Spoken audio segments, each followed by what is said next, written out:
2 દિવસના વિરામ બાદ ડભોઈમાં મેઘરાજાએ ધમાકેદાર એન્ટ્રી કરતા સમગ્ર શહેર વરસાદથી તરબોળ બન્યું। ધોધમાર વરસાદના કારણે અનેક નીચાણવાળા વિસ્તારોમાં પાણી ભરાઈ જતા જનજીવન પ્રભાવિત થયું।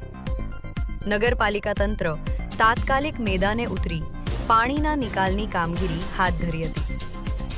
સાંજથી શરૂ થયેલા ભારે વરસાદના કારણે ડભોઈના Mohan park, Shriji park, Ambedkar society, Mahudi ભાગોળ બહાર, માછીવાડ ખાડા સહિત અનેક નીચાણવાળા વિસ્તારોમાં જળબંબાકાર સ્થિતિ સર્જાઈ હતી। રસ્તાઓ પર પાણી ફરી વળતા વાહન ચાલકો અને સ્થાનિકોને ભારે હાલાકીનો સામનો કરવો પડ્યો હતો। ડભોઈ નગરપાલિકાના ચીફ ઓફિસર જયકિશન તડવી તથા કારોબારી ચેરમેન અફઝલ હુસેન કાબાવાળા તાત્કાલિક સ્થળ પર પહોંચ્યા હતા। નગરપાલિકાની ટીમે યુદ્ધના ધોરણે પાણીના નિકાલની કામગીરી શરૂ કરી અને સંબંધિત કર્મચારીઓને જરૂરી સૂચનાઓ આપી હતી। બીજી તરફ પંથકમાં પડેલા સારા વરસાદથી ખેડૂતોમાં ખુશીની લાગણી જોવા મળી હતી।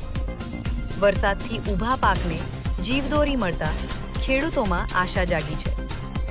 છેલ્લા 12 કલાકમાં આશરે 4 ઇંચ વરસાદ નોંધાયો છે, જ્યારે સિઝનનો કુલ વરસાદ અંદાજે 7.5 ઇંચ સુધી પહોંચ્યો છે।